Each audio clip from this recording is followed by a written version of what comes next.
ಇಲ್ಲಿವರೆಗೂ ನಾನು ಹಿಂದೂ ಅಂತ ಹೇಳಿ ಹೇಳಿಕೆಯನ್ನು ಕೊಟ್ಟಿಲ್ಲ. ನನ್ನ ರಾಜಕೀಯ ಇತಿಹಾಸದ 40 ವರ್ಷದಲ್ಲಿ ಇದನ್ನು ಹೇಳಿಕೆ ಕೊಡಬೇಕಾದ್ರೆ ಧೈರ್ಯ ಬೇಕು. ಇದು ರಾಜಕೀಯ ಹೇಳಿಕೆ ಅಂತ ಎಲ್ರಿಗೂ ಕಾಣಿಸ್ಬೋದು, ಆದರೆ ಡಿ.ಕೆ. ಶಿವಕುಮಾರ್ ಒಬ್ಬರು ಚಾಣಕ್ಯ ರಾಜಕಾರಣಿ. ಅವ್ರ ಹೇಳಿಕೆ ಹಿಂದೆ ಬಹಳ ಅರ್ಥ ಇದೆ. ಅಂದರೆ ಇದು ಎಲ್ಲವೂ ಸರಿ ಇಲ್ಲ ಅಂತೇಳಿ ಮೇಲ್ನೋಟಕ್ಕೆ ಕಾಣಿಸ್ತಾ ಇದೆ. ಆದರೆ ಕಾಂಗ್ರೆಸ್ನಲ್ಲಿ ಬಿರುಗಾಳಿ ಎದ್ದಿದೆ ಅಂತ ಅನಿಸುತ್ತೆ.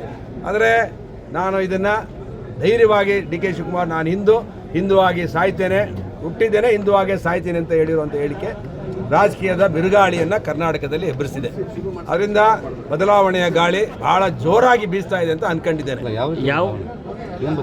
ಅವ್ರ ಹೇಳಿಕೆಯಲ್ಲೇ ಬದಲಾವಣೆ ಇದೆ ಅಂತ ಹೇಳಿ ಒಬ್ಬ ಕಾಂಗ್ರೆಸ್ಸಿನ KP ಮಲ್ಲಿಕಾರ್ಜುನ್ ಖರ್ಗೆ ಅವರು ಅಧ್ಯಕ್ಷರು, ರಾಷ್ಟ್ರೀಯ ಅಧ್ಯಕ್ಷ, ಪ್ರಯಾಗ್ರಾಜದಲ್ಲಿ ಮುಳುಗಿದ್ರೆ ಏನು ಎಲ್ಲರೂ ಬಡತನ ನಿವಾರಣೆ ಆಗುತ್ತೆ ಅಂತ ಹೇಳಿಕೆ ಕೊಟ್ಟ ಮೇಲೆ AICC ಅಧ್ಯಕ್ಷರು ಇವರು ಹೋಗಿ ಪ್ರಯಾಗ್ರಾಜದಲ್ಲಿ ಮುಳುಗಿರೋದು, ಆಮೇಲೆ ಹಿಂದೂ ಅಂತ ಹೇಳಿಕೆ ಕೊಟ್ಟಿರೋದು ಧೈರ್ಯವಾಗಿ KPCC ಅಧ್ಯಕ್ಷರಾಗಿ, ಇದನ್ನು ನಿಜವಾಗಲೂ ಕೂಡ ನಾನು ಸ್ವಾಗತಿಸ್ತೇನೆ.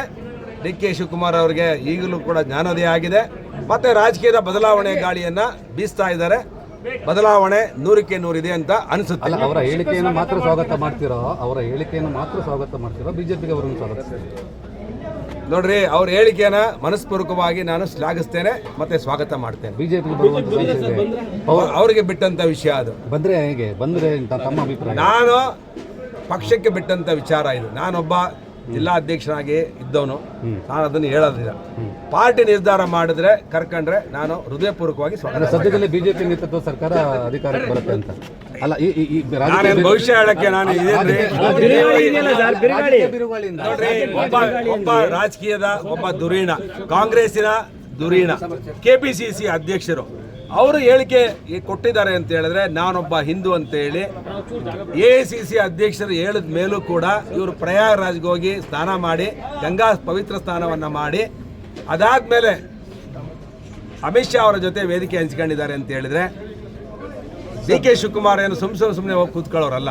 ಒಬ್ಬ ಚಾಣಕ್ಯ, ಕರ್ನಾಟಕ ಕಂಡಂತ ಒಬ್ಬ ಚಾಣಕ್ಯ ರಾಜಕಾರಣಿ. ರೀತಿ ಇವರು ಕೂಡ ಆಗ್ಬಹುದು ಅಂತ ಅದು ಕಾದ್ ನೋಡಿ, ಈಗಲೇ ಹೇಳೋದಕ್ಕಂತ ಅಲ್ಲ.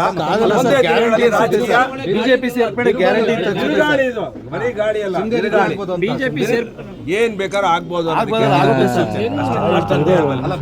ವರಿಷ್ಠರ ಸಂಪರ್ಕದಲ್ಲಿ ಅದು ಗೊತ್ತಿಲ್ಲ ನನಗೆ. ಬಟ್ ಅವ್ರ ಹೇಳಿಕೆ ಮಾತ್ರ ನನಗೆ ಅದು ಗೊತ್ತಿಲ್ಲ. ಅಮಿತ್ ಶಾ ಅವ್ರ ಜೊತೆ ಹೋಗಿದ್ದಾರೋ, ಅವರು ಒಂದು ಕಾರ್ಯಕ್ರಮಕ್ಕೆ ಹೋಗಿದ್ದಾರೋ ಗೊತ್ತಿಲ್ಲ. ವೇದಿಕೆ ಹಂಚ್ಕೊಂಡಿದ್ದಾರೆ ಅಂತ ಹೇಳಿದ್ರೆ ಆ ರಾಜಕೀಯದ ಒಂದು ಬಿರುಗಾಳಿ ಇದೆ ಅಂತ ಹೇಳಿ ನನಗಂತೂ ಅನ್ಸುತ್ತೆ. ಸರ್ಕಾರಕ್ಕೆ ಭವಿಷ್ಯ ಇಲ್ಲ, ಈ ಸರ್ಕಾರ ಸತ್ತೋಗಿದ್ದೀರಿ. ಜನಗಳ ಪಾಲಿಗೆ ಈ ಸರ್ಕಾರ ಸತ್ತೋಗಿದೆ.